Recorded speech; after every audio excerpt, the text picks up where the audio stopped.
Pues bien, como os decía, he intentado traer a dos personas que de geopolítica sí saben y que espero que nos ayuden a comprender un poco más todo este desaguisado. Uno de ellos es Óscar Vara, que ya es habitual en este canal. Óscar es profesor de Economía en la Universidad Autónoma de Madrid, pero además está muy enfocado en el análisis geopolítico desde una perspectiva económica, pero no solo económica. Ya digo, ha estado muchas veces en este canal. Tiene su propio canal de YouTube en el que efectúa regularmente esos análisis económico-geopolíticos y, como no, pues para hablar de ese tema lo he querido volver a traer. Buenas noches, Óscar. Buenas noches, Juan Ramón. Un placer estar otra vez aquí en tu canal. Nada, el placer es mío. Y hoy hemos traído a otra persona que es la primera vez que acude a este canal, pero que seguro que también nos ayuda a entender las claves de lo acontecido durante los últimos días, que es Jesús Pérez Triana, editor de Guerras Postmodernas. ¿Qué tal? Buenas noches, Jesús. Perdona. Ahora, que tenías el Hola, hola, buenas noches. Pues yo me siento muy honrado porque tengo la sensación de que estoy visitando el canal de una institución bueno, en el mundo. Un canal que tiene algunas visitas. Esperemos que este directo sea muy visitado y muy consultado, pero bueno. Bueno, yo me refiero a tu trayectoria intelectual. Bueno, muchas gracias, Jesús. Por eso la sensación. Por eso tengo la sensación de decir, oh Dios mío, ya soy alguien que rayo me ha descubierto. No, bueno, ya te seguía bastante en Twitter y nada, te agradezco el comentario y sobre todo te agradezco la participación, que hayas decidido estar una hora y media con nosotros en este canal. Bueno, pues empecemos por el principio.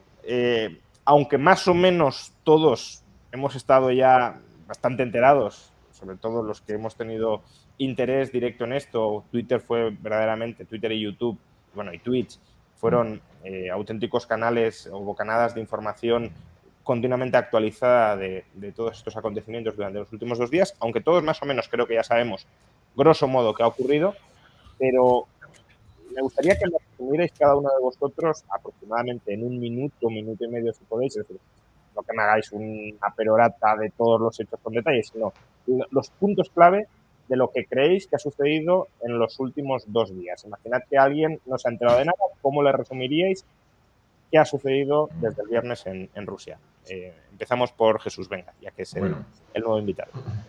Bueno, pues yo creo que ir a la raíz de todo, porque si uno escucha o lee o mira lo que dijo el dueño de la figura visible, ¿no? La figura visible de la empresa Wagner, él dijo que él estaba comenzando la marcha de la justicia. Lo dijo el viernes, que esto no era un golpe de Estado, que él no pretendía sacudir la estructura del poder de Rusia en lo alto, sino que él iba por el Ministerio de Defensa porque son unos incompetentes que han provocado muertes de mis muchachos de mi empresa. Y quería con esto, pues, provocar un cambio en el Ministerio de Defensa.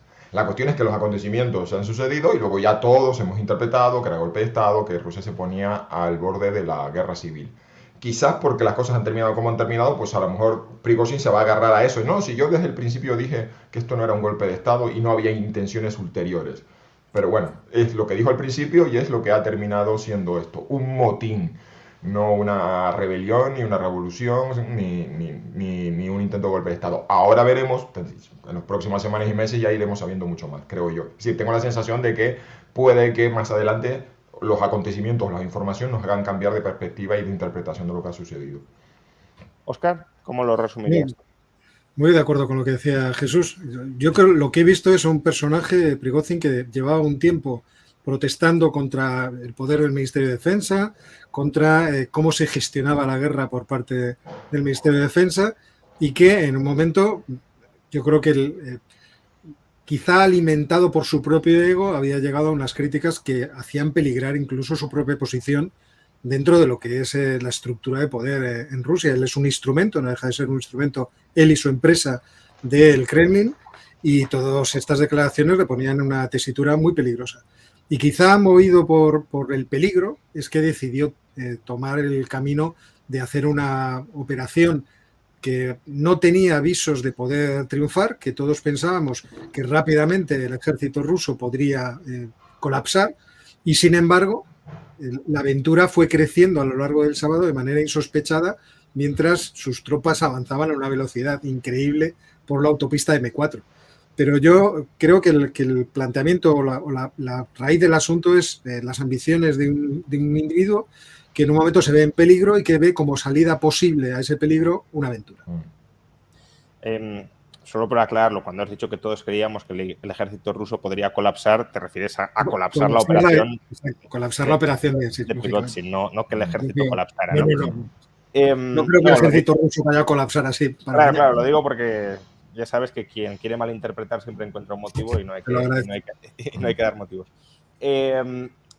Has hablado, Óscar, y os quería preguntar justo sobre esto para contextualizar esta insurrección de la estructura militar de Rusia. Yo creo que prácticamente todo el mundo que no estuviese muy atento a Rusia antes de estos días probablemente ni hubiese oído hablar del grupo Wagner ni nada parecido, ni entendía exactamente dónde estaba o dónde dejaba de estar. ¿Nos podéis hacer un resumen de cuál es la estructura militar de Rusia y cómo encaja ahí el grupo Wagner? Bueno, yo creo que Jesús es de... Sí, hay un concepto, yo que soy el autor del blog y Guerras Postmodernas, si hay un concepto que para mí es fundamental en las guerras postmodernas, la idea de la aparición de actores no estatales que desafiaban como actores relevantes en la arena internacional a los estados. Y eso lo llevamos desde la esfera económica a las empresas que pueden tener ya una capitalización más grande que estados, y aquí fundamentalmente todo tipo de organizaciones transnacionales. Bueno, o sea, eso, creé mi blog en el 2005, ahí tenéis millones de cosas. Viendo a Wagner.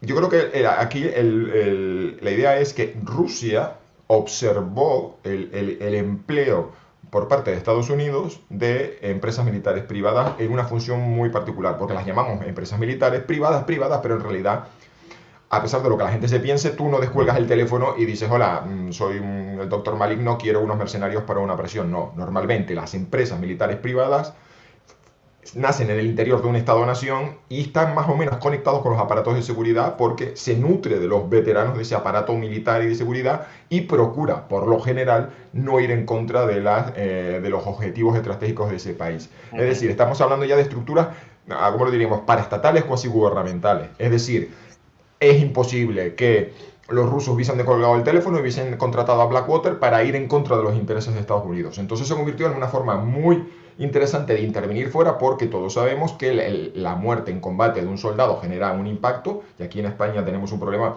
cada vez que muere un soldado, porque siempre hay alguien en Twitter que te dice, bueno, por los obreros que caen del andamio nunca se les hace unos funerales de Estado. Bueno, pues porque son servidores públicos del Estado y como están al servicio del Estado y de la colectividad, pues se les rinde honores y llama la atención. En cambio, los contratistas o mercenarios, en función del criterio, que también esto tiene que ver no con una cuestión semántica de ya, los mercenarios son malos y los contratistas son buenos, sino que si vamos a los protocolos adicionales de la Convención de Ginebra, especifica claramente lo que es un mercenario y en algunos casos pues sí hay que hablar de contratistas. Bueno, pues entonces esto reduce la huella o decir el impacto mediático y aparte es muchísimo más discreto. Entonces los mercenarios de Wagner han estado en Libia, en Siria, Sudán, República Centroafricana, Mali. Y esto es un modelo que están, por ejemplo, ahora mismo han imitado también los turcos. Ese es el papel que ha jugado fundamentalmente. ¿Qué pasa?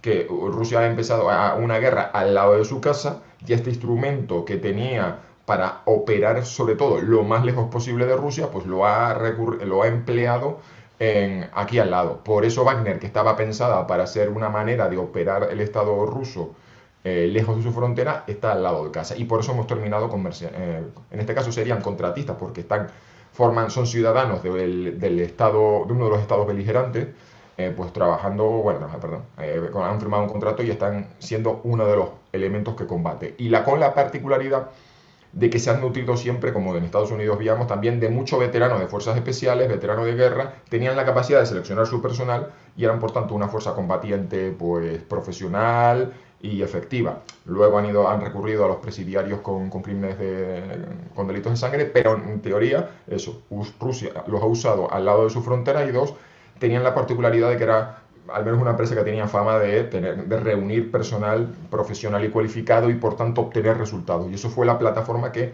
como ha dicho Óscar Varela, eso es la lanzadera para Prigozhin de decir yo soy el gestor eficaz frente a la ineficacia de lo público, que esto a Rayo le va a encantar, ante la ineficacia de lo público, aquí lo privado obtiene resultados. Y esa fue yo creo que lo que lo puso él, y yo creo que la gente, la percepción de los rusos es, aquí hay un tipo que sí sabe gestionar las cosas, este tipo sí sabe obtener resultados, y eso fue lo que a él le envalentonó y le puso en una trayectoria en el que incluso desde aquí fuera, desde fuera de Rusia decíamos, oye, tiene ambiciones políticas, puede ser un recambio de Putin, puede ser un tipo...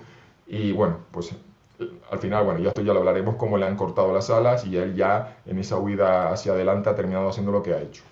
Recojo el guante que has lanzado.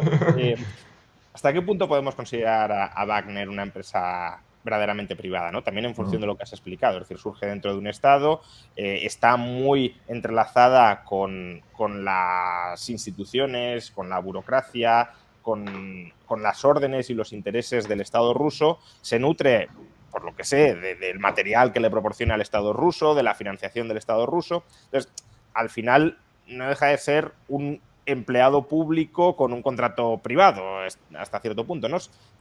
Ya digo, no sé del tema, pero precisamente por eso os pregunto, ¿no? ¿Hasta qué punto puede ser privada? ¿Hasta qué punto podemos considerarla realmente privada? Y luego, volviendo a la pregunta anterior, o sea, no solo me interesa que reflexionéis sobre qué es el Grupo Wagner, sino también sobre cómo encaja el Grupo Wagner en el resto de la estructura militar rusa. Es decir, qué más actores hay. Estará el ejército convencional de toda la vida de Rusia, pero hay más actores similares y cuál es la relación entre ellos, ¿no? Entonces, primero, ¿es Grupo Wagner una empresa privada? ¿Qué autonomía tenía realmente Prigozhin frente a las estructuras estatales rusas? Y luego, ¿cuáles son esas estructuras militares dentro de las que está metida el Grupo Wagner?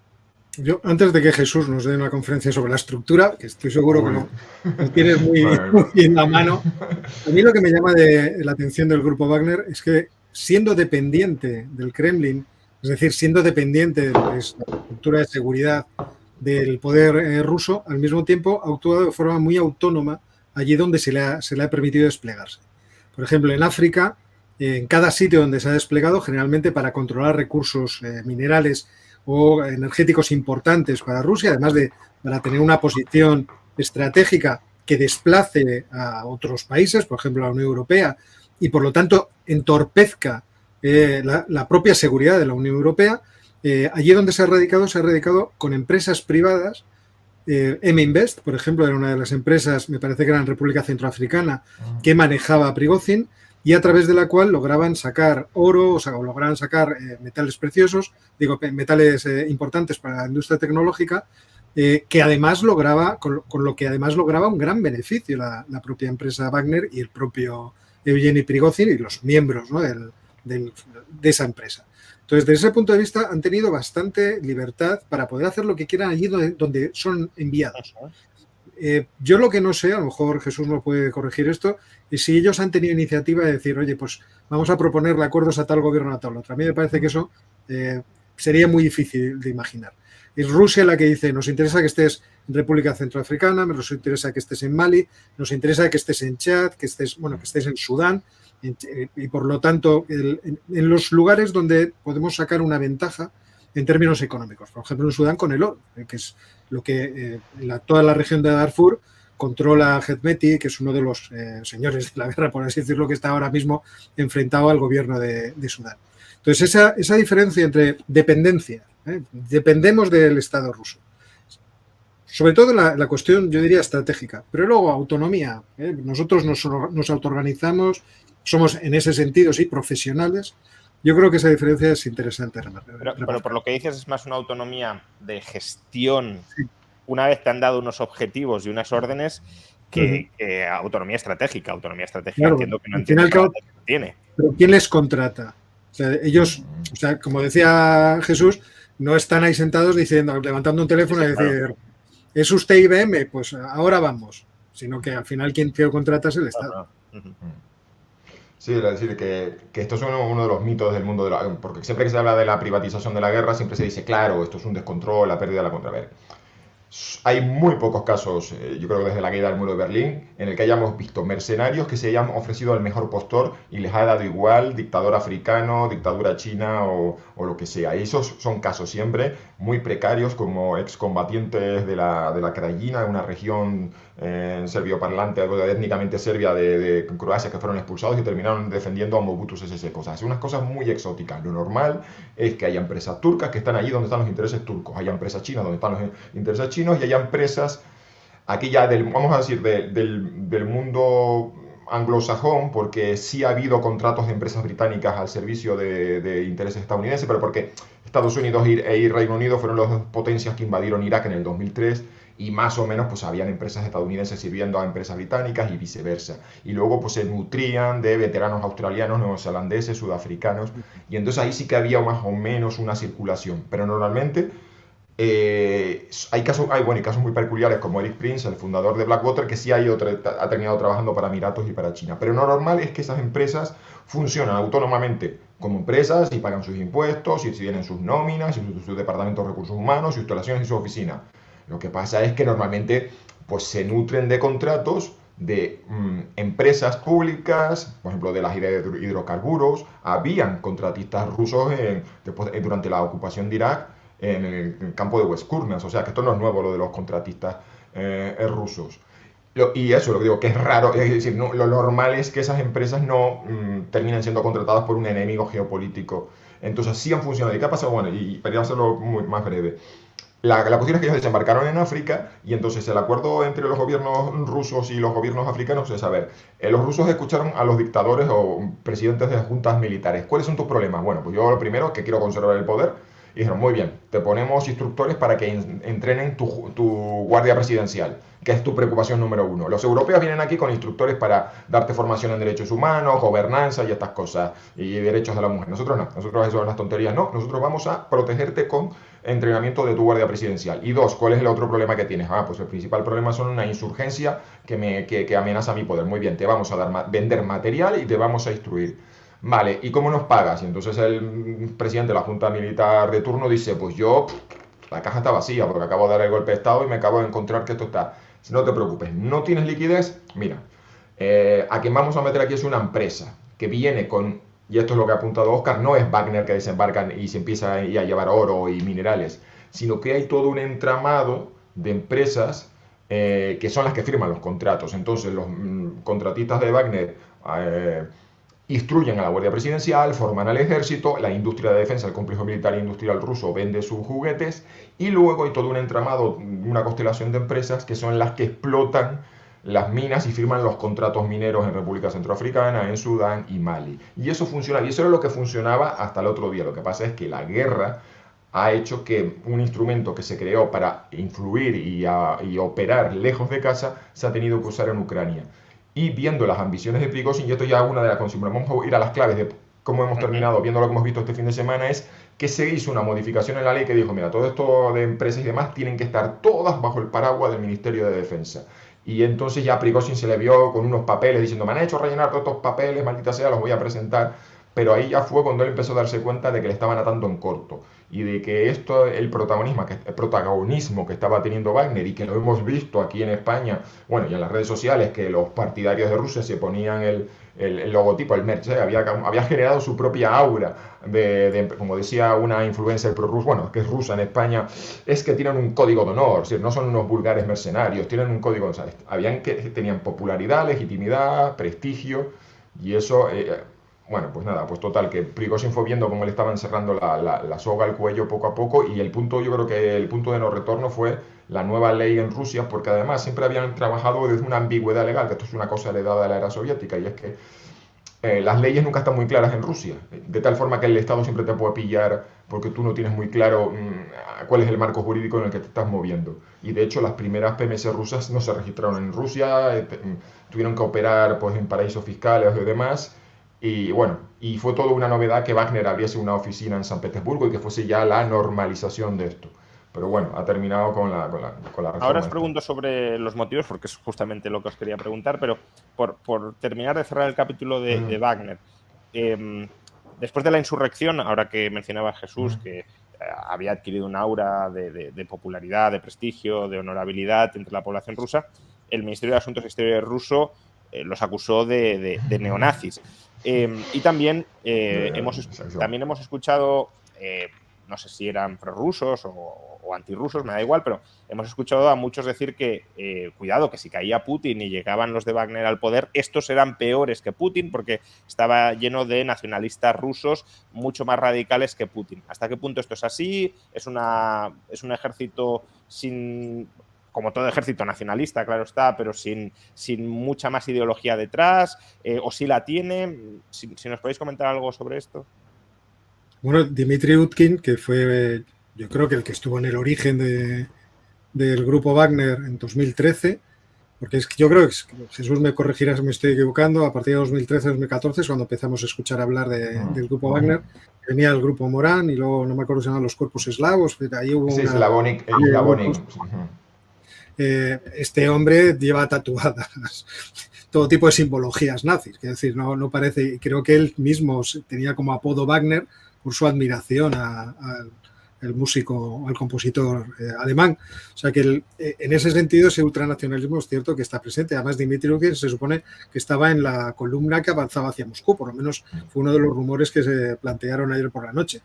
Es cierto que este tipo de personajes que están en la cúpula de esta empresa, si hubiera llegado el caso muy hipotético de que hubieran conseguido llegar a Moscú, atrapado el poder, que es, bueno, entonces obviamente es de película de Estados Unidos, no había posibilidades, creo yo, que eso sucediera, hubieran planteado en principio pues las reclamaciones que estaba planteando Prigozhin. Esta guerra se está llevando mal, se está llevando de forma ineficiente, déjenos a nosotros que nosotros la vamos a acabar como Dios manda. O sea, desde ese punto de vista, las cosas serían peor. O sea, estarían dispuestos a hacer más cosas, entiendo, a llegar quizá más lejos de lo que Vladimir Putin se ha imaginado o por lo menos ha desarrollado hasta ahora, que es bastante. Así que sí, yo creo que... pero esto pasa mucho en Rusia. Es como cuando hablaban de Navalny como este héroe democrático y tú le lees en el pasado y dices, bueno, este personaje tiene lo suyo ultranacionalista. O sea, tengamos en cuenta con quién estamos tratando. Es un material efectivamente muy ruso, con una mentalidad un tanto imperialista. Que yo muchas veces digo que la culpa de esto la tiene la propia configuración geográfica de Rusia. Y que se nos pusieran a cualquiera de nosotros a gobernar Rusia, seguramente sentados en la silla en el Kremlin estaríamos diciendo, este problema es complejo, vamos a atacarlo de forma agresiva. Pero quizás sea una percepción subjetiva mía. Vamos a los motivos detrás de este hecho bastante insólito y sorprendente, porque había muchos analistas que decían, yo esperaba que al final le dieran una puñalada por la espalda a Putin, que el régimen se fuera disolviendo, que sus contradicciones internas emergieran, pero esto era de más, no me esperaba que llegara tan pronto. Y al final, claro, ha llegado tan pronto que no ha llegado a nada. Bueno, luego os lo preguntaré si ha llegado a algo o no. Pero el hecho en sí es sorprendente que Prigozhin, el grupo Wagner, se levanten y avancen hacia Moscú, se queden a 200 kilómetros de Moscú. Entonces, y luego que se queden y den marcha atrás, ¿no? Entonces, viéndolo en la perspectiva que nos da, pues eso, el último día, tampoco es una perspectiva histórica muy, muy dilatada, ¿cuáles creéis que son las causas? Jesús antes apuntaba algunas. ¿Cuáles son las causas que llevaron a este levantamiento? ¿Fue un calentón de Prigozhin que dijo, pues ahora me voy hacia Moscú y voy a presionar a Putin y voy a amenazarlo? ¿Se venía preparando desde hace mucho tiempo? Antes leía que los servicios de inteligencia estadounidenses dicen que sabían que podía pasar algo desde hacía semanas. Algunos especulaban incluso que, aunque visto lo visto, tampoco parece que sea una especulación muy sólida, pero que las quejas de Prigozhin de que no le llegaban armas, en realidad era una forma de retener armas para prepararse para este momento. No sé, ¿cuál juzgáis que ha sido la razón, la motivación detrás de todo esto, viendo los resultados que finalmente ha tenido? Bueno, a ver si lo hago esta vez más breve. Yo creo que si hacemos un recorrido del papel de Wagner en esta guerra, vimos que tuvo como un momento cenit, en el que hay un momento en el que Kadyrov el líder checheno visita Moscú y va corriendo a fotografiarse con Prigozhin. Y todos percibíamos como que estaba emergiendo un nuevo polo de poder dentro del panorama ruso. Y era tan evidente que Kadyrov quería hacerse la foto con el nuevo chico popular y que parecía que era como, mientras el ejército está atascado y no consigue avanzar y sufre derrotas, aquí están los chechenos, que son al menos unos buenos propagandistas, su efectividad en combate es limitada, son los TikTok Soldiers, pero al menos estaban ahí con sus juguetes nuevos, porque a diferencia del ejército ruso, Kadyrov sí tiene a los suyos con material avanzado y moderno y por lo menos aparente. Y luego está Wagner. Al poco tiempo, y esto ya tendría que meterme en la Wikipedia a consultar, le cortan la cabeza al general jefe de la operación militar especial, Surovikin. Era el primer general que después de muchos meses de guerra a los rusos se les había ocurrido decir, ya, esto necesita un director de orquesta. Y se dijo, eso ya son rumores, y en este caso, igual de las noticias de fuentes de la inteligencia estadounidense dicen, y te lo puedes creer o no, los rumores en Moscú decían que se estaba creando un triunvirato entre Surovikin, Prigozhin y Kadyrov. Yo eso nunca lo entendí de ver muy bien, pero bueno, a lo mejor como ellos estaban implicados en el día a día. Y que esa fue la primera señal de que han cortado la cabeza a Surovikin. Y no solamente le cortaron la cabeza a Surovikin de que lo destituyeron, sino que eliminaron el puesto de general jefe de la operación militar especial. Que era un sinsentido, porque hacía falta un director de orquesta y no que las tropas que avanzaban, que luchaban en el sur estuviesen dependiendo de un mando regional y las tropas que luchaban en el norte o en el noreste estuviesen por parte de otro. Esa fue la primera señal de que aquí está pasando algo en Moscú. Posiblemente ellos estén empezando a creer, oye, mira, somos aquí vamos a salir de esta guerra reforzados con un prestigio y con una fama que esto nos va a permitir tener, pues, no sé, un papel en el futuro de Rusia. Y ahí empezó yo creo que ahí empezó el declive. Y ahí entonces estaban las quejas sobre la munición, que ahora a mí me parece que si había un fantástico plan de acumulación de munición de artillería, pues no sé ayer qué fue lo que vimos. Y luego ya fue las reformas legislativas, la introducción de esta ley que ya obligaba a Wagner a estar bajo el paraguas y en la estructura de poder dentro del Ministerio de Defensa. Entonces a mí me da la sensación de que él se vio en un momento diciendo, mira, si yo llegué a esta cota y ahora esto es una pendiente, ya sabemos lo que va a suceder, ¿no? O yo me voy a tomar un día una menta polonio o me voy a caer por una ventana. Así que hizo un órdago y entonces la sensación que da es que él no tenía todas las cartas, o sea, que no lo hizo en el momento más idóneo o con los recursos óptimos, sino que se lanzó hacia adelante porque sabía que, bueno, era ahora o más adelante sería demasiado tarde. Y con esto que habéis planteado, que sí podemos identificar la ideología de los miembros de Wagner, que se llama Wagner porque era el nombre en la guerra de Ucrania, y los dos bandos, los combatientes de los dos bandos usan seudónimos para que sus familias no se les pueda identificar y por tanto haya repercusiones a posteriori, pero se le puso Wagner porque era el compositor favorito de Hitler. O sea que podemos identificar que hay unos elementos ahí neonazis, pero el problema es que detrás de Wagner o alrededor de Wagner no hay un sector socioeconómico, ideológico o partido. Es decir, que cuando Prigozhin hace este órdago, no hay un sector de la sociedad rusa que dice, nos está haciendo un llamamiento a nosotros en particular, y los del partido X, los del sector empresarial B o los del sector del ejército Z, se sintieron conmovidos por ese llamamiento porque eran el grupo que se sentía, porque había una ideología muy clara y muy definida y Prigozhin la representaba, sino que hemos visto a la sociedad rusa observando esto como una partida de ping-pong. No es como el golpe de estado de Turquía, que recordemos que salió la gente a la calle, las mezquitas con los altavoces llamando a defender a Erdogan y llamando a defender el orden constitucional, y los carros Leopard del ejército que estaban allí en los puentes de Estambul se vieron rodeados de gente y los soldados los sacaron a la fuerza. Eso no lo hemos visto. Hemos visto sí unos tímidos aplausos a Wagner en el rostro del Don, pero da la sensación de que no hay fuerzas vivas de la sociedad rusa que hayan estado aplaudiendo este golpe, y Prigozhin da la sensación de que cuando hizo su órdago se encontró con que nadie le iba a recibir aplaudiéndole las palmas en Moscú, y eso puede ser una de las razones. Eso, y porque se encontró que estaba ya en el momento de la decisión de o sigo y esto se convierte en una carnicería para unos o para otros, porque ya era el momento de chocar, o frenamos esto antes de que sea demasiado tarde. Y esa es la sensación que tengo, de que se lanzó a la piscina Pero entonces buscaba algo similar a lo que ha obtenido o buscaba otra cosa. Porque, es decir, sí, él podía verse que su popularidad iba cayendo, que cada vez tenía menos autonomía, pero cuando te lanzas hacia Moscú, buscaba un cambio de régimen, buscaba quedarse a las puertas como se ha quedado y llegar a un pacto con Putin. Es decir, ahí cuál es vuestra a ver, estamos especulando, obviamente, porque no estamos en sus cabezas, ni tenemos documentos ni testimonios cercanos que nos puedan dar esa respuesta, pero vuestra interpretación, con toda la mayor información que tenéis y leyendo contexto, ¿cuál sería, Óscar? A mí me parece que la solución que ha obtenido Prigozhin, que es una solución para él, hasta que le den un té con polonio o algo por el estilo, es absolutamente maravillosa.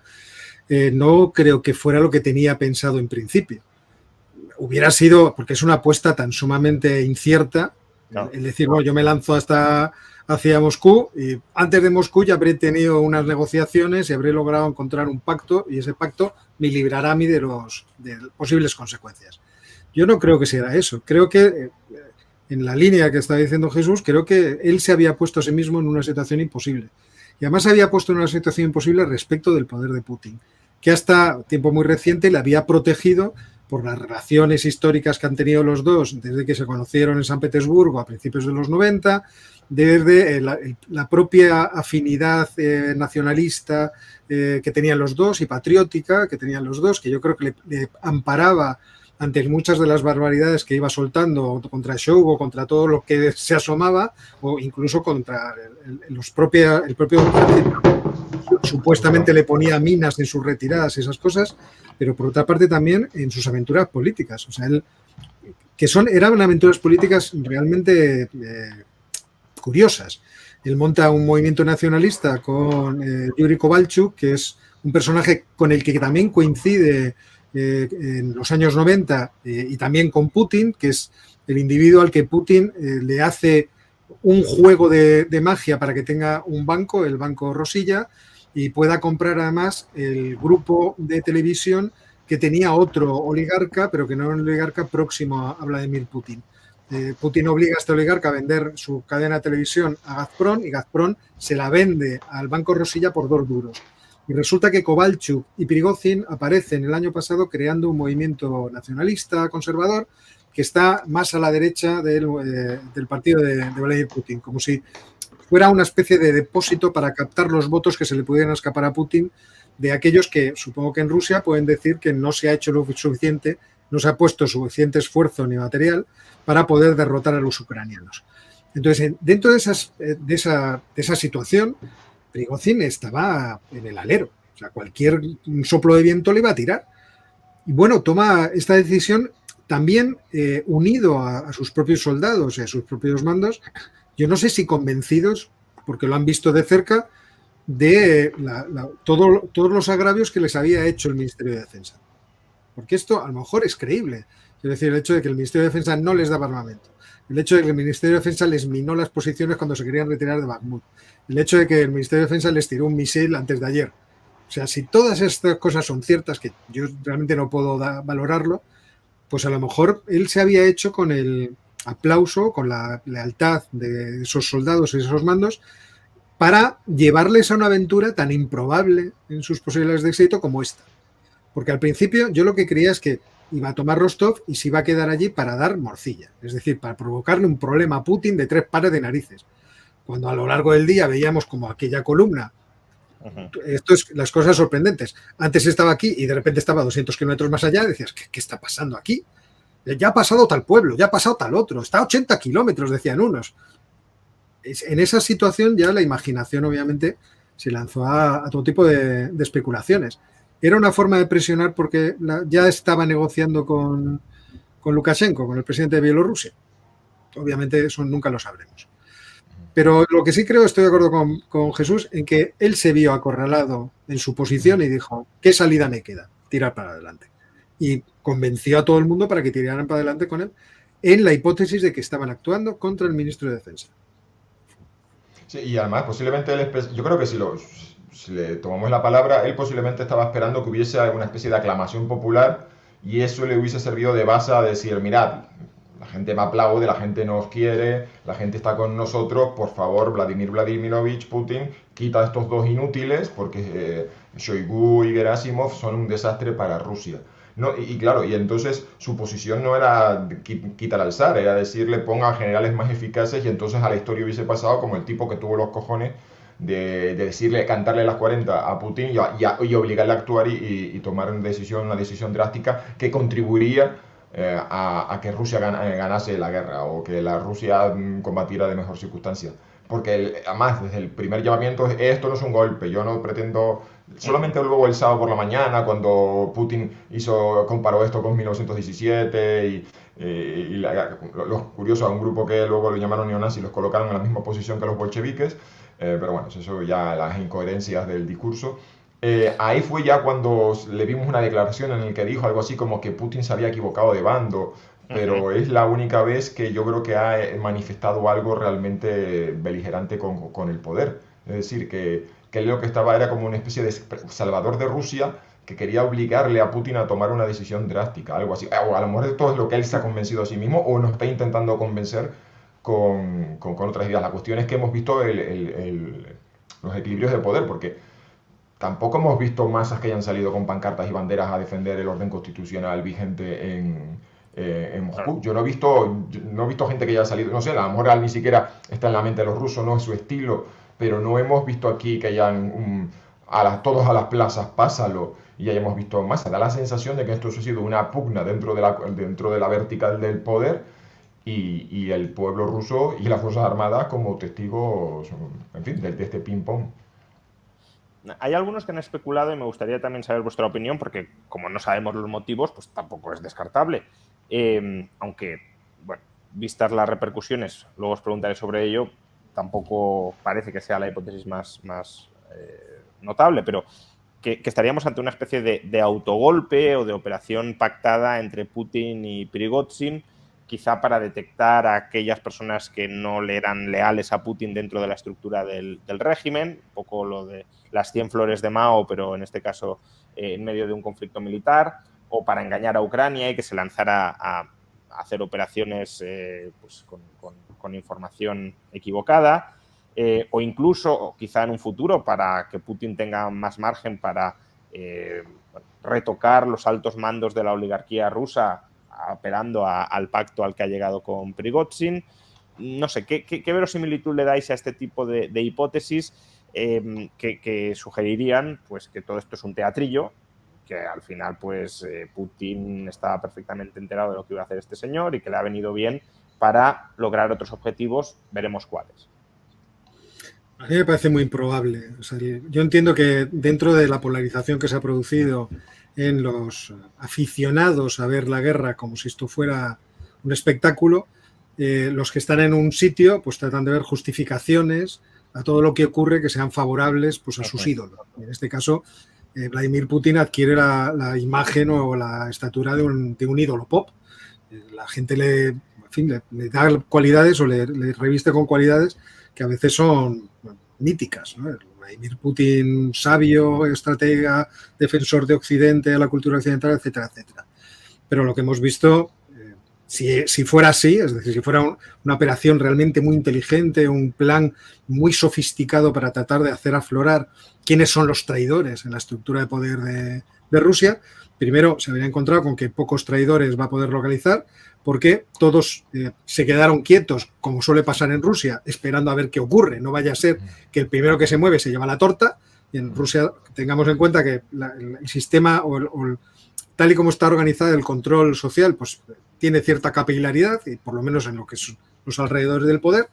Y por otra parte, esto sería como el que se pega un tiro en el pie, empieza a dar saltos, pero cuando la gente le dice, estás sangrando, te has hecho daño, dice, no, estoy perfeccionando mi baile. Y entonces empieza a hacer piruetas maravillosas, pero se ha pegado un tiro en el pie. Porque efectivamente lo que hemos visto, o mejor dicho, todo lo que hemos visto no favorece a la imagen de Vladimir Putin, ni a la imagen de su poder dentro y fuera de Rusia. O sea, todo lo contrario. O sea, realmente ahora yo creo que Vladimir Putin ofrece una imagen dentro de su país y fuera de su país de mayor debilidad de la que tenía antes. Antes suponíamos que era el que controlaba completamente el país y hemos visto que controlar el país no lo controla. Que unos tipos montan unos tanques en unos camiones y salen pitando por una autopista estando a 1000 kilómetros de Moscú, y se plantan a 200 kilómetros. O sea, ¿dónde están los aviones? No sé, uno lo que piensa es una columna de lo que sea, Yo he visto a los Estados Unidos ciscarse una columna tremenda en Kuwait y dejar aquello arrasado. ¿Cómo es posible que la aviación rusa, que se supone que no está siendo utilizada de forma masiva en la guerra, no salga al paso de esta cuestión? O sea, desde el punto de vista del público ruso, que obviamente todo esto lo habrá visto en directo a través de redes sociales, porque no me creo que la gente, o sea, es verdad que fueron anulando la posibilidad del acceso a las redes sociales, pero al final estas cosas se acaban filtrando, no esté pensando, ¿qué carajo? O sea, este señor no domina el país, pero pensamos también desde fuera. O sea, los distintos aliados que tiene Rusia, pues ahora saben que Rusia es más débil de lo que ellos imaginaban y que la posición política de Vladimir Putin puede ser tumbada si de repente hay una aventura. Porque esta aventura ha salido mal. Esta aventura no ha producido una cascada de reacciones. También porque ha sido muy corta. Pero una aventura más larga, una aventura más preparada. Como decías, tampoco ha habido una cascada de adhesiones inmediatas y masivas alrededor de Putin. Pero esto es algo que sucede constantemente. O sea, cuando se produjo el golpe de Estado en Turquía, que citaba antes Jesús, ¿qué hicieron las cancillerías del mundo? Congelarse. Vamos a esperar a ver si con suerte nos echan de aquí a Erdogan. No, pero, Óscar, ya no me refiero solo a adhesiones externas, que sí, que eso es diplomacia, sino internas, ¿no? Es decir, tampoco hubo tantas adhesiones. Entonces, es un poco lo que dices, sí. Sí, este golpe ha salido mal, pero vale, no hubo muchos traidores que se sumaran al golpe, pero tampoco hubo muchos que dijeran nosotros no nos sumamos, nos mantenemos fieles, ¿no? Y eso, efectivamente, pues... De hecho, no podemos verificarlo, pero ayer me comentaba alguien que es una persona que ha tenido experiencia diplomática en el extranjero, que los oblast, es decir, las regiones y las repúblicas, no son lo mismo en Rusia, los gobernadores no habían manifestado la adhesión o no habían hecho declaraciones públicas, en algunos casos muy significativas, me decía. No te puedo decir, pero en algunos casos muy significativas. No se han manifestado a favor del poder de Vladimir Putin. Pues eso es también llamativo. O sea, que la gente se quedó parada. Vamos a ver a dónde va esto. Y una vez que veamos a dónde va esto, entonces ya salimos y decimos, ¡oh, camaradas! Pues, estamos contigo. Esa sensación dio que estaba todo el mundo esperando a ver qué pasa, a ver quién era el ganador, y luego ya, pues... porque la verdad es que no vimos ayer el general jefe del 41 Ejército de Armas Combinadas, saca un comunicado demostrando su total adhesión al orden constitucional y al presidente. Nada, estábamos todos observando y... Entonces, a mí las teorías no, las hipótesis de que esto ha sido una jugada maestra de Putin me suena demasiado a todo lo que llevo escuchando en esta guerra cada vez que hay un revés para los rusos, que es lo que se dicen, al menos no sé lo que se estarán diciendo en los canales de Telegram rusos, pero al menos aquí en el mundo hispanohablante siempre están los rusos dándose ánimos a sí mismos diciendo no os preocupéis, esto ha sido una genial jugada en ajedrez 5D, me acuerdo cuando la retirada de Kharkiv y la de Baklen-Kupiansk, y me decían que había sido una retirada para traer a los ucranianos a una emboscada, bueno, en fin, fantasías. Pues eso me suena un poco de no os preocupéis, esto ha sido todo un teatro para engañar a los medios de comunicación occidental, porque si eso hubiese sido un teatro, pues decíamos, vaya, han buscado al tío más raro, a Prigozhin. Es decir, que tendríamos que haber pensado, vaya, esto ha surgido de la nada, pero no, es que Prigozhin tenía una serie de agravios y llevaba meses comunicando esos agravios. Bueno, ahora dirán también que esa larga lista de agravios era también ficción, pero me da la sensación de que había demasiado mar de fondo en este asunto como para pensar que Putin tuvo la genial idea de aprovechar a un potencial enemigo, llegar a un acuerdo con él, dándole una salida para que hiciese este teatrillo, porque la verdad es que no hemos visto ni grandes adhesiones, pero tampoco, o sea, ni a favor del régimen, pero tampoco hemos visto que nadie se haya significado dentro de la propia CIA, en algunos canales de Telegram, algunos simpatizantes o algunos contratistas de Wagner, miembros de Wagner, decían, para esto nos metimos en este follón, así, estas cosas se llevan hasta el final o no. O sea, la típica cosa de que habían puesto su esperanza de que esto realmente sirviera para algo y lo que han visto es, pues bueno, al menos ahora hay un perdón general a todos los miembros de Wagner, y a los que no participaron en los acontecimientos del sábado se les va a ofrecer entrar, no sé si por la puerta de atrás en las Fuerzas Armadas o algún contrato, bueno, alguna cosa, supongo que como contracniki, como soldado profesional. Y la hipótesis que también ha circulado de que la operación de Prigozhin fuera una especie de de venta de sus servicios a Estados Unidos o a la OTAN, de que le hubiesen pagado ingentes cantidades de dinero para que se rebelara contra el régimen ruso y que a última hora Putin hubiese sobrepujado y por tanto se hubiese llegado a una especie de pacto. ¿Algún comentario sobre ello? Está buena. Esa fuente, me encanta esa fuente, porque es que a mí, fuentes de los servicios de inteligencia, en las cancillerías europeas se dice, pues, joder, macho, pues si al que tenga acceso a esa fuente, pues bueno, las más que fuentes, yo creo que son, pues eso, conjeturas, simplemente por el hecho de que al ser una empresa de contratistas o mercenarios, pues bueno, si se vende al mejor postor. Claro, vale, pero fíjate, ahí está la persona que ha lanzado esa hipótesis parte de la idea de que es un mercenario, se ofrecen al mejor postor. No funciona, el mundo no funciona así. Los mercenarios que se ofrecen al mejor postor, eso, bueno, en una guerra africana perdida, sí, lo he explicado antes, pero no funciona así. Tú llamas a las empresas que trabajan con el Ministerio de Defensa y con el gobierno británico y no las vas a contratar para invadir las Malvinas y recuperarlas para Argentina. No funciona así. Bueno, a mí lo que me hace gracia de esta hipótesis es que supongamos que la ICIA ha contratado a Wagner para hacer esto. Lecheros de Wagner lo podrían haber preparado un poco. Que realmente, o les dieron muy poco dinero o tenían muy poco incentivo. Bueno, eso... pero eso también se le puede dar el giro. No, es que Prigozhin fue suficientemente inteligente como para cobrar de la CIA, pero hacer una chapuza, avisar a Putin. Sí, estas son las cosas que se leen en Twitter. Pero con lo cual al final el objetivo de esas hipótesis es hacer sentir a los prorrusos bien consigo mismos. Esto es como si el 6 de enero de 2020 aquí hubiésemos estado diciendo, genial, Joe Biden ha hecho un movimiento maravilloso porque ha hecho dar un paso en falso a todos los pro-Trump y ahora los ha metido en la cárcel por disturbios y estamos todos diciendo que lo que habíamos visto, que era un espectáculo lamentable para una potencia militar que nos ponía en el borde después de todo un tiempo hablando de la nueva guerra civil y de la ultrapolarización que era preocupante y que además era un espectáculo lamentable para un país democrático avanzado, pues eso lo convertimos en una jugada maestra de Joe Biden y nos sentimos con nosotros como ya tranquilos y reconfortados de que, bueno, no hay que preocuparse del estado de la salud de la democracia estadounidense ni de nada porque esto ha sido una genialidad de Joe Biden. Pues bueno, pues sí, yo creo que como para un grupo de autoayuda, pues está bien, lo de sentirse bien, pero la realidad me da...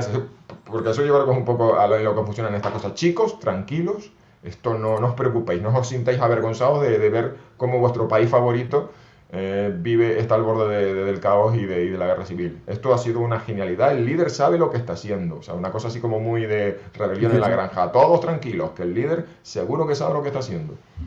Entonces, ¿quién diríais que ha ganado y ha perdido con todo esto? Prigozhin ha ganado algo más allá de salvar el pellejo y ya veremos, luego os preguntaré sobre ello. El grupo Wagner parece que de facto va a ser desmantelado, por tanto tampoco parece que vaya a obtener grandes prebendas por haberse amotinado. Putin ha ganado, ha salido reforzado. Antes decíais que su imagen ha salido muy deteriorada. ¿Se puede interpretar algo de alguna manera por lo cual esto le venga bien a Putin y pueda salir reforzado? Quiero decir, incluso poniéndonos desde la perspectiva prorrusa, ¿de alguna manera cabe interpretar esto como algo positivo para Putin? ¿Hay alguna lectura positiva de todo esto para Putin? Bueno, se ha acelerado el desmantelamiento de Wagner, ¿no? Así que es algo que yo creo que ellos querían atar en corto, pues ya se lo he puesto en bandeja, porque ahora lo podrán desmantelar con más motivo. Y bueno, y además con la nueva reforma, y esto ya hará que las próximas empresas militares privadas pues ya se lo piensen muy bien y yo supongo que las conducirán y las pastorearán para que no se vuelva a crear este tipo de poder paralelo dentro del Estado. O sea, que el Kremlin o Putin se ha ganado algo con todo esto. Sí, en el corto plazo. Luego, evidentemente, un tipo que había construido su imagen de líder en torno a la idea de el hombre que puso en pie a Rusia acabando con el caos y el descontrol de los 90. El hombre que llevó a Rusia a ser un país serio de nuevo, donde los oligarcas estaban bajo control, pues lo que había sido la premisa, que además siempre los prorrusos te dicen, Jesús, tú dirás lo que quieras sobre Putin, pero hay que reconocerle que fue el tipo que puso orden y acabó con el caos de los 90, pues fueron menos de 24 horas, pero nos ha dado una pildorita de lo que podría ser la Rusia del futuro vamos a decir, con alguien que... Ahora habrá que ver si Putin aplica el manual de dictador, o sea, el manual básico de dictador, que es hacer un castigo ejemplarizante y cortar la cabeza para que nadie lo vuelva a repetir. Lo que pasa es que ahora vamos a ver entonces si las promesas, bueno, porque primero no aparece ningún documento por ahí que donde se diga que van a rodar, que va a haber cambios en el Ministerio de Defensa, lo que supuestamente era el punto central de, bueno, por lo menos Prigozhin consiguió algo. Se sacrificó como buen patriota para que al final haya cambios. Pues todavía no lo sabemos si se van a producir esos cambios. Entonces, el balance definitivo lo tendremos que hacer en las próximas semanas o meses. Óscar, ahora os pregunto algo sobre el balance definitivo, pero Óscar. Yo creo que Putin está obligado a hacer algún tipo de purga y quemar fusibles, porque si no, todas las miradas convergen en él. O sea, él era el líder. ¿Dónde estuvo el líder desde el discurso de la mañana hasta lo que ocurrió por la noche? Porque no volvió a aparecer, no ejerció de ese liderazgo. Y por lo tanto yo creo que ahora sí, tiene una oportunidad de tratar de quitar pues, esos elementos que son, al fin y al cabo, despreciables o son elementos con los que puede prescindir para tratar de proteger su imagen dentro del país. Entonces sí, yo creo que veremos en los próximos días algún tipo de purga de Benito del ejército porque alguien tiene que responder de que no se logra parar a la columna de Wagner durante todo el día. Entonces ahí tendrá que empezar porque eso todo el mundo estará preguntando. El jefe, ¿por qué no hizo nada? Entonces yo creo que desde ese punto de vista algo tendrá que hacer. Sí, bueno, pues aprovechará, es decir, la idea sería que aprovechará esto para también hacer a lo mejor algún cambio que le convenga. Sí, seguramente. Pero ¿le hace falta a Putin aprovechar? Pues ya ha hecho cambios en el pasado, ya ha quitado ha puesto al otro y, oye, porque él es el jefe y él es el que al final, en esas escenificaciones que hacía de reunirse con los militares, con Shoigu y con Gerasimov o el que tocara a decir, ¿qué tenemos que hacer? Jefe, tenemos que hacer esto. Y él decía, bueno, pues si vosotros me lo aconsejáis, lo haremos. Entonces ya yo sanciono. Pero yo no soy un técnico, esos técnicos sois vosotros. Y como salga mal, vosotros sois los que vais a ser quemados, porque sois fusibles en esta historia. Porque la corriente eléctrica no me tiene que llegar a mí. Pero por otra parte, me parece que lo que es la posición política de Vladimir Putin es mucho más inestable ahora que antes. Quiero decir, desde el punto de vista de lo que la gente opina, no desde el punto de vista de que él vaya a caer en el poder, porque él sigue controlando el poder. Y teniendo ese control, ya lo hemos visto, por ejemplo, lo vimos en el caso de Lukashenko con las elecciones de 2019. Si él sigue teniendo el apoyo del ejército, sigue teniendo el apoyo de los aledaños del poder, de los poderes fácticos, pues se puede mantener incluso aunque todo el país diga, este tío es un cretino, este tío ya no nos vale, porque no le van a quitar por unas elecciones. Es decir, unas elecciones no van a quitar a Vladimir Putin del poder, le quitará otra cosa, que sería, por ejemplo, que este movimiento de Wagner hubiera concitado una especie de coalición, hubiera catalizado todos los malestares y por lo tanto hubiera reaccionado contra Vladimir Putin. Y luego desde el punto de vista de lo que es el prestigio sobre lo que él se apoya, de los servicios de inteligencia y seguridad, yo creo que el FSB y compañía han quedado muy mal, porque no se enteraron de nada. Y si la CIA sabía más que ellos, ya es una cosa de retraca. O sea que habría ganado en este partido la CIA frente al FSB. ¿Podemos decir que los ucranianos han ganado algo en esta situación? Pues a lo mejor meter dudas en lo que es toda la estructura de mando del ejército. Pero claro, eso ya vete tú a saber si está pasando, si no está pasando y si eso va a surtir algún tipo de efecto. Antes de pasar a hablar de las implicaciones o de los acontecimientos que pueden desencadenarse a partir de estos hechos, antes decíais, bueno, para poder hacer balance de todo esto necesitaremos algunos días, pero de alguna manera dabais este episodio como totalmente finiquitado. ¿Realmente está totalmente finiquitado? Porque, por ejemplo, creo que las tropas de Wagner todavía no han abandonado Rostov, no hay ningún documento, como decís, de garantías de ningún tipo. ¿Creéis que puede haber riesgo de que vuelvan las escaramuzas si alguna parte teme que la otra no va a cumplir con lo pactado? Es decir, ¿estamos ante una especie de tregua, pero no de fin de las hostilidades? Yo no sabría qué decir, sinceramente. O sea, para mí, creo que el episodio se ha terminado. Se ha terminado porque ya, en términos de lo que puede hacer Wagner, pues no tiene margen. O sea, ahora se volverían a encerrar en Rostov No parece que eso vaya a pasar. Los soldados que han participado en toda esta aventura, los contratistas, ¿qué estarán pensando? Oye, firmé un contrato, puede haber ido a esta aventura motivado por el malestar de lo que hemos vivido en el frente, pero ahora lo que he visto es que al jefe le dan una salida. Bueno, pues yo cojo la mía. O sea, lo que no voy a hacer ahora es que inmolarme yo encima de que la aventura pues no ha salido mal. O sea, en el sentido de que ahora no me van a juzgar y ni me van a... ¿Me reincorporo dentro de la estructura del Ministerio de Defensa? Bueno, pues me reincorporo, firmo un contrato con ellos como ya les habían obligado y continúo la marcha. Tendré otros jefes o seguramente tendré los mismos jefes, pero no la misma cabeza de la empresa. No creo que este asunto vaya a ningún sitio. De hecho, tampoco creo que vaya a afectar para nada a las operaciones militares. Ayer hubo mucha calma. Parece que todo el mundo estaba con el transistor diciendo no dispares, vamos a esperar un ratillo a ver qué va a pasar. Pero no creo que vaya a cambiar esencialmente nada, ni en el poder del Kremlin, ni en las operaciones militares o en los frentes. Ahora os pregunto por la guerra, por las implicaciones sobre la guerra. Bien, supongamos que efectivamente Prigozhin se exilia o se retira a Bielorrusia, pero ¿hasta qué punto ese pacto es creíble, ¿no? Antes ya especulabais con la posibilidad de que termine siendo aniquilado o asesinado. Es decir, yo si me pusiera en su posición,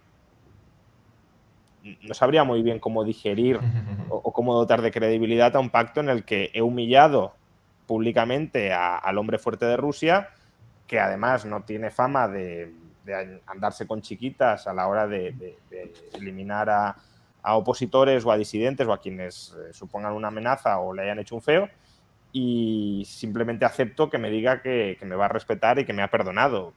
¿Cómo puede Prigozhin aceptar esto? ¿Porque de verdad se lo cree? ¿Porque no le queda otro remedio? ¿Porque hay algo más que no sabemos? Es decir, ¿tiene algo contra Putin que le haga fuerte en esa negociación o en ese pacto? Bueno, yo lo dije antes, yo creo que está en el manual básico de dictador, que es que este tipo de cosas hay que castigarlas de forma ejemplarizante. Esa sería la lógica. A Prigozhin le tendría que caer todo el poder del Estado encima en la cabeza para que no haya nadie que lo intente, porque yo creo que lo que sí hemos visto es que si 5.000, él dijo que tenía 25.000 contratistas de Wagner en reserva, pero bueno, parece que la columna la formaban 5.000. 5.000 soldados es un poquito más que una brigada del ejército de Estados Unidos. O sea que ahora mismo en algún café, o en alguna sauna por ahí perdida, o en algún lago donde estén nadando dos generales rusos, van a decir, oye, ¿tú cuántos mandas? Yo mando 10.000. Pues yo mando 10.000, tío. Si este tío la lió con 5.000, tú tienes 10, yo tengo 10. Hablamos con mi primo, el de la Fuerza Aérea, y podemos hacer algo. Es decir, yo no creo que vaya a pasar, pero esa imagen de decir, ¿en serio que con 5.000 tipos se ha liado la que se ha liado en Rusia este fin de semana?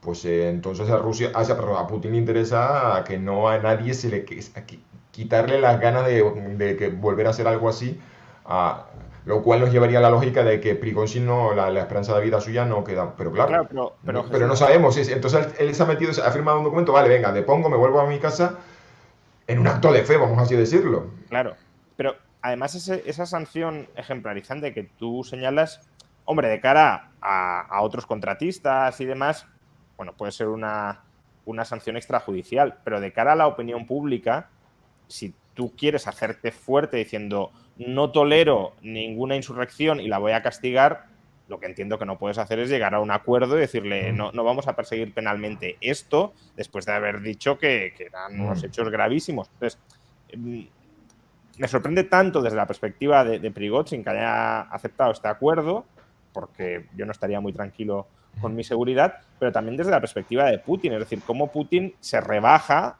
como líder supremo del Estado ruso a alguien que se le ha levantado y ha amenazado con deponerle. Es verdad que no fue la tesis principal en todo momento, pero sí se llegó a amenazar con eso, que cambiarían al presidente de Rusia, a decir, bueno, pues como tenéis 5.000 hombres, os perdonamos y aquí paz y después gloria, no os vamos a castigar. Tampoco entiendo muy bien esa bajada de pantalones del Estado ruso. No, y es peor, porque da lo mismo lo que haya dicho Prigozhin, porque lo que dijo Vladimir Putin por la mañana es mucho más vinculante. Sí. Él dice, aquellos que organizaron y prepararon la rebelión militar, que levantaron las armas contra sus compañeros de armas traicionaron a Rusia y tendrán que rendir cuentas. Bueno, pues no rinden cuentas, ni media cuenta.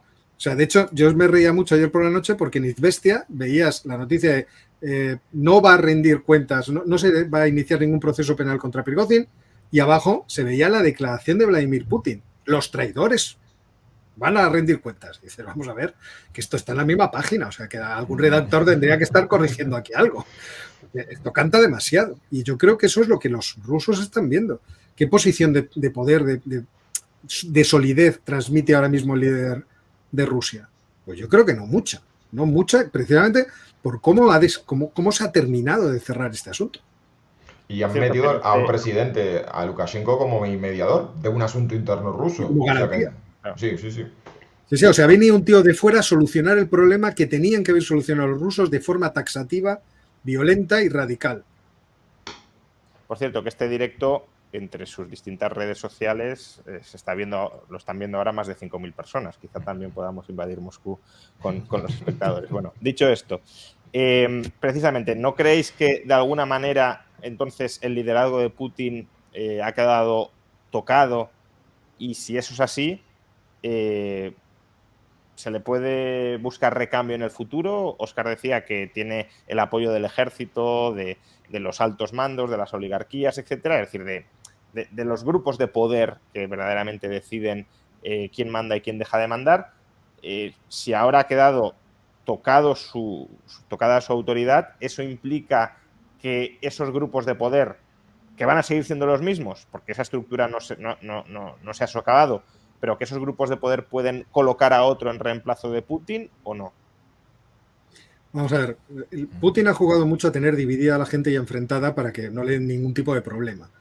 Luego tiene, obviamente, los que se han beneficiado y han progresado económicamente alrededor suyo.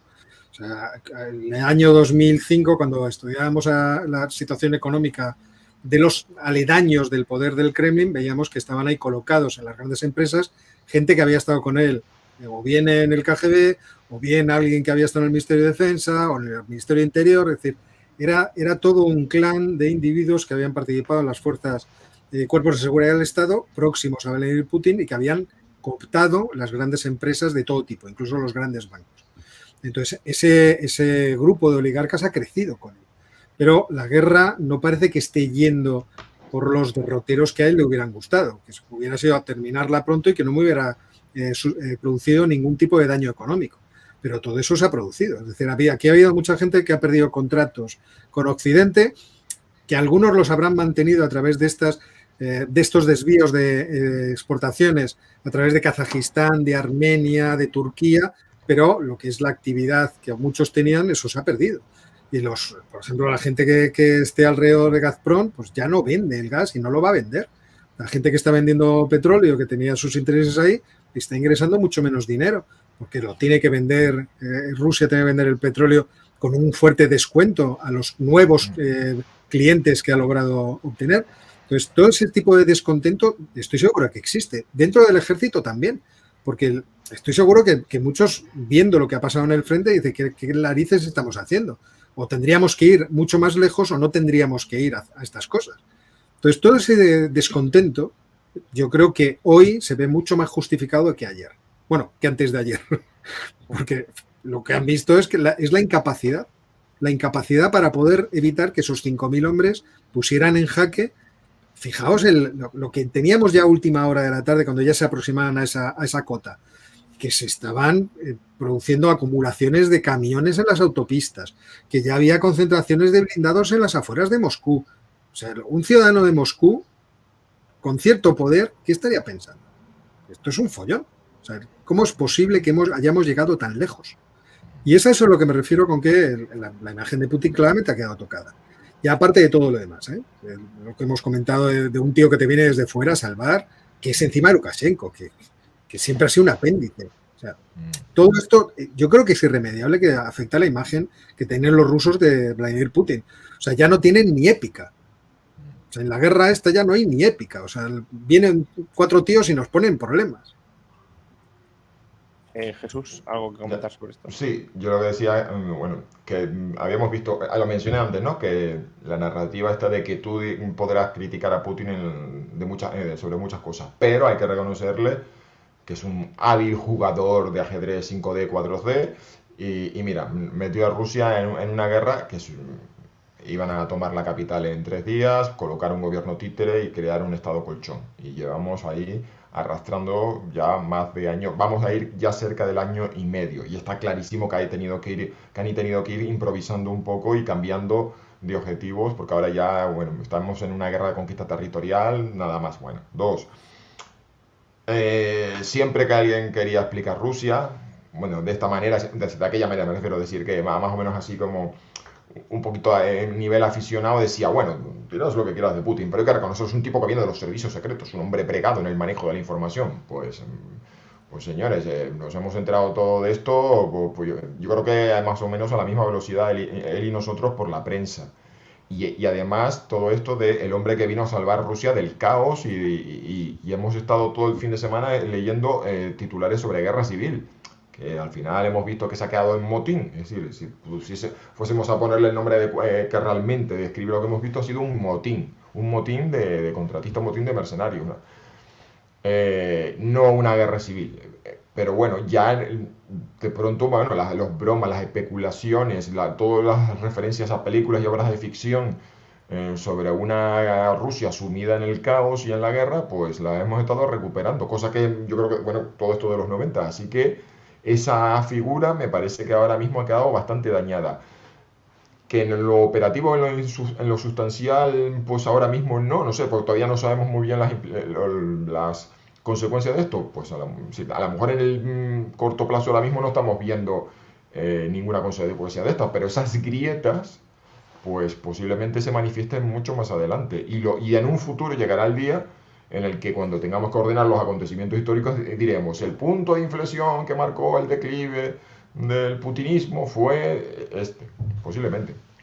O sea, que anticipáis que en el futuro pueda haber otros enfrentamientos dentro de las altas capas de poder en Rusia, como hemos visto otros estallidos que puedan hacer peligrar el sillón de Putin. Bueno, es que lo que hemos visto, ¿quién lo esperaba? Nos pilló a todos por sorpresa. Este tipo de eventos caóticos pueden pasar motivado por eso. Esta en concreto sí, pero sí que es verdad que se viene hablando mucho tiempo de, bueno, la guerra en Ucrania está suponiendo un desprestigio de Putin y por tanto alguien terminará haciéndole la cama y terminará sustituyéndolo. Tú mismo, Óscar, mencionabas motivos por los cuales hay descontento o puede haber descontento en los grupos de poder y que eventualmente puedan llevar a ese reemplazo. Entonces, ¿creéis que la probabilidad de que esto o algo similar a esto, bueno, no necesariamente con la misma performance, pero un golpe interno, ¿creéis que la probabilidad de ello se incrementa después de lo que hemos visto? ¿Que puede terminar sucediendo en el futuro?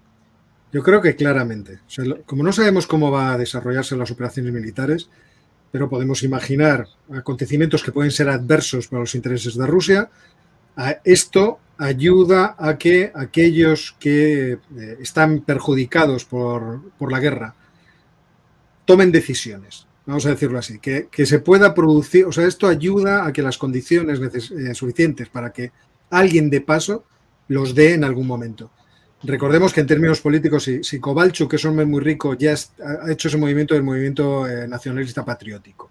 Si encontramos otros que han sido perjudicados por la guerra en términos económicos, que en términos políticos puedan llegar a acuerdos, no sé, si los grandes que están en los cuerpos en los servicios de inteligencia, Patrushev, Bornikov y compañía, en un momento ven que la situación puede incluso llegarles hasta ellos, o sea que los perjuicios pueden afectarles. No hay ningún líder que sea imprescindible, no hay ningún líder. Entonces se puede incluso buscar una figura de compromiso. Yo siempre he pensado que si las cosas fueran muy mal, pues ahí tienen al primer ministro, a Mnuchin, para ponerle de repente ahí en la primera fila, que es un hombre que no tiene contactos con nadie, pero que es un hombre serio, trabajador, que tiene el Estado en la cabeza. O sea, existen muchas alternativas. Ahora, tendría que producirse un fenómeno suficientemente disruptivo como para que se genere el caos necesario que permita colarse. Yo lo que pensaba ayer es, si lo que está planteando Prigozhin se alarga, entonces se pueden dar condiciones de este tipo. Y entonces, como sabemos que las personas siempre intentan hacer aquello que desean, aquello que les satisface, aquello que quieren, muchos se pueden ver impelidos a decir, pues vamos a tomar el camino en medio y sustituyamos a este tío porque este ya no nos vale. Está tomando una serie de decisiones que nos son lesivas y que incluso pueden llevar a un mal mayor en Rusia. Entonces, a mí no me extrañaría, no me extrañaría. A mí me parece que este tipo de acontecimientos nos acerca a ese tipo de escenarios. Que si sucede otro hecho catastrófico, pues alguien puede decir, tomemos la decisión de quitarnos de en medio a este muchacho. Yo simplemente apuntaría, perdona, que más que a lo mejor la cuestión de esto ha horadado el prestigio de Putin y demás, yo creo que tendrían que darse una serie de condiciones materiales y objetivas, una pérdida del nivel de vida tremendo en Rusia por las consecuencias ulteriores que pueda tener la guerra, es decir, el encaje que tenga Rusia en el orden internacional después de esta guerra, cosas que pueden suceder de aquí porque todavía tiene que ver en el conflicto de Ucrania. No sabemos cómo ha terminado, no ha terminado, no sabemos cómo va a terminar Rusia, no sabemos todavía ni siquiera las condiciones en las que se va a firmar la paz y el encaje que va a tener. Hay tantas cosas que pueden pasar y a mí me da la sensación que los elementos que pueden hacer tambalear la vertical de poder en Moscú van por esa línea de tiene que haber todo un ambiente, como diríamos, pre-revolucionario que no había este sábado. O sea, yo no creo que había condiciones objetivas en Rusia donde el ciudadano medio se sintiera, tuviese un incentivo donde considerase que merecía la pena ir a jugarse la vida, que le partieran la cara a los antidisturbios del Ministerio del Interior, porque realmente no tenían nada que perder. Entonces tendrían que haber toda una serie de elementos que posiblemente todavía no estén ni siquiera en el horizonte y que, como decía antes, lo que sí ha demostrado este sábado es que si con 5.000 tipos avanzas por la autopista M4 sin oposición y lo que te ponen enfrente son excavadoras civiles rompiendo la autopista, pues alguien en el futuro haga cálculos de lo relativamente fácil que es plantarse en Moscú, y esta vez no sea una caravana de mercenarios, sino que sea una división de tanques de la Guardia. Pero todo esto no quiere decir que vaya a pasar. Lo más probable es que no. Y última pregunta. ¿Cuáles son las implicaciones de todo esto en la guerra en Ucrania? Porque al final parece que parte de los soldados de élite que tenía Rusia desplegados en Ucrania, del grupo Wagner, van a dejar de estar. Porque algunos se integrarán en la estructura del ejército, pero otros no. No sé si sabéis o tenéis datos de cuántos de todos ellos parece que se van a reintegrar a la guerra y cuántos no.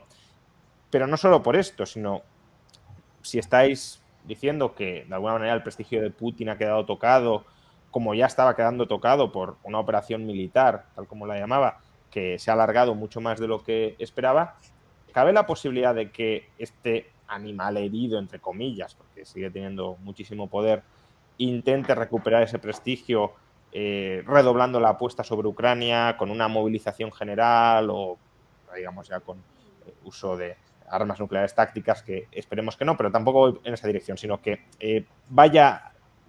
apueste mucho más por meter más carne en el asador de la guerra y veamos un recrudecimiento de la guerra? ¿Qué pensáis? No sé, Jesús, no sé si tú... Porque yo la percepción que tengo es que no va a cambiar mucho nada. Porque me da la sensación de que Rusia no puede hacer mucho más de lo que hacen los frentes. Que lo que hacen los frentes ya es bastante. Quiero decir, el estar atrincherado y parando a los ucranianos, eso puede hoy en día considerarse incluso una victoria, porque prolonga el conflicto y intenta saber lo que pasará más adelante en el futuro.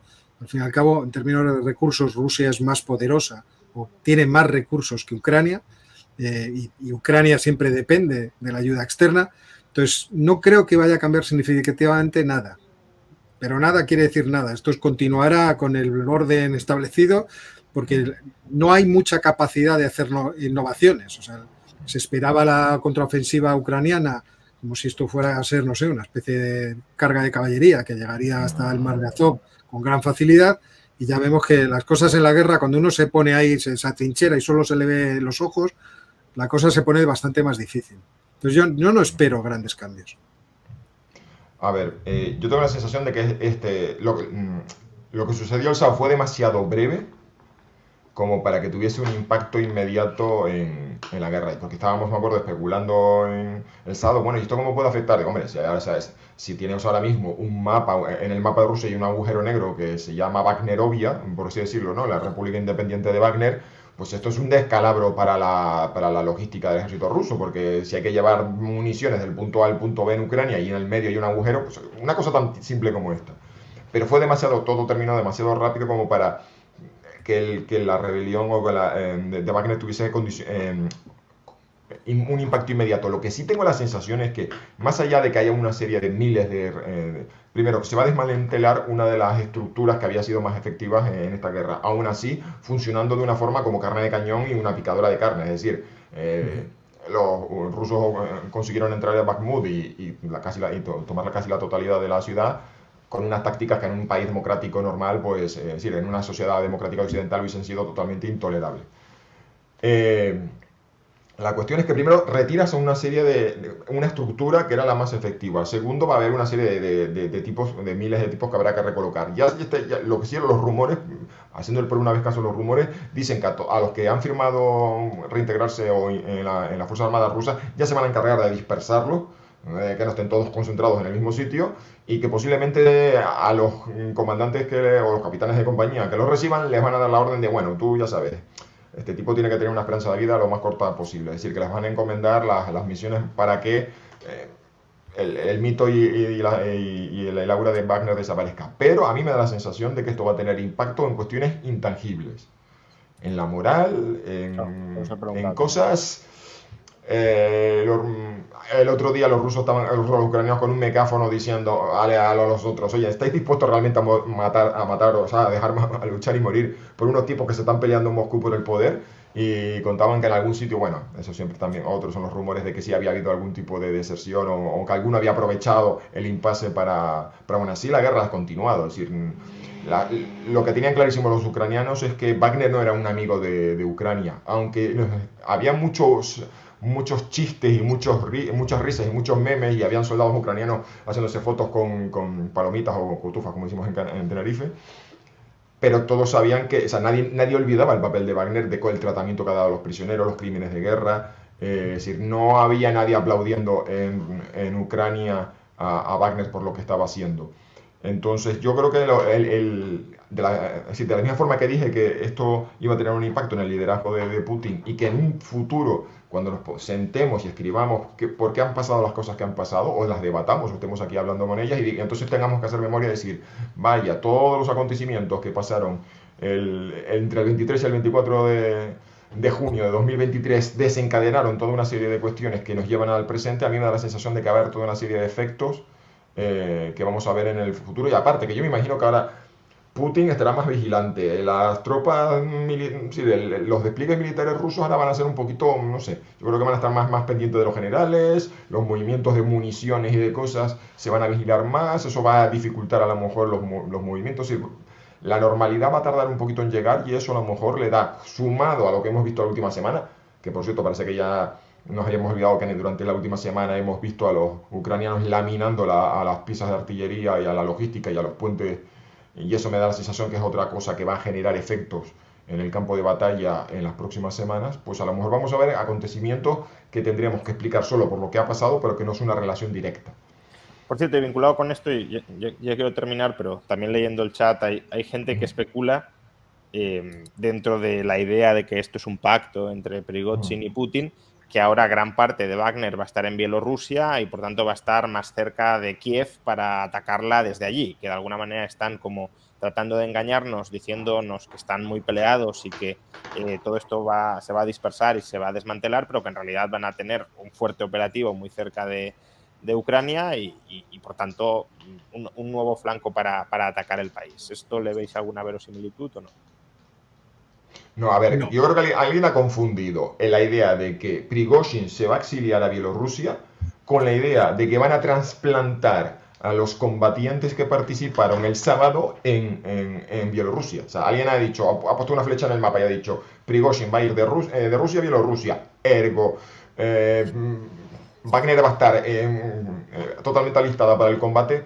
Y no es así. Lo que se ha dicho es que se va a desmantelar la estructura de la empresa, se les va a dar ofrecerles un contrato dentro de las Fuerzas Armadas rusas a los que no participaron en los acontecimientos del sábado, y a los que sí participaron se les dará una especie de licencia honrosa con un perdón presidencial o con una amnistía presidencial que les salvará de tener algún tipo de rendir cuentas. Pero no estamos hablando de coger a Wagner y la vamos a transparentar. Y si la empresa sigue existiendo, como dicen en inglés, bajo under new management, cuando cambia un restaurante de dueños, pues si vamos a ver una empresa con nuevos gestores, estará lo más lejos de Rusia. Ya se está hablando de que incluso se va a intentar incentivar o que el negocio principal de la empresa vuelva a ser la participación en conflictos lejanos, y la aventura de empresas militares privadas tomando el protagonismo, acumulando prestigio y fama y convirtiéndose en un polo de poder dentro de la propia Rusia, pues esto a lo mejor no lo vamos a volver a ver. Que, por cierto, otro tema, no lo voy a sacar porque ya sería para desviarnos mucho, pero es precisamente qué va a pasar con todas las regiones extranjeras donde el grupo Wagner era un actor de seguridad y de mantenimiento del orden muy preponderante, si ahora se desmantela la empresa y por tanto no hay unas fuerzas que estén ahí controlando y estabilizando la región. Pero bueno, eso imagino que cada territorio tendrá su idiosincrasia y por tanto la respuesta puede ser muy variable. Muchas gracias, Óscar y Jesús, por vuestro tiempo. Hemos estado prácticamente hora y media de directo. Ahora hacia el final hemos rozado los 6.000 espectadores en directo y bueno, creo que dentro de lo que hemos hecho, que en gran medida ha sido un ejercicio especulativo todo el rato, porque no se puede hacer otra cosa, pero hemos intentado vincular esas conjeturas o esas hipótesis o esas interpretaciones con la información que sí tenemos más o menos, o sí tenéis, porque yo no tengo mucha, que sí tenéis sobre el conflicto y sobre Rusia y la historia del grupo Wagner. Así que muchas gracias por la ayuda a la hora de leer este hecho tan sorprendente que algunos auguraban que iba a dar pie al mayor cambio geopolítico del siglo XXI y que al final de momento ha quedado en prácticamente nada, con implicaciones, pero con implicaciones no tan llamativas o tan radicales como podrían haber llegado a ser, según se nos decía el viernes y el sábado. Muchas gracias, Óscar. Muchas gracias, Jesús. Muchas gracias, Ramón. Muchas gracias a ti por la invitación.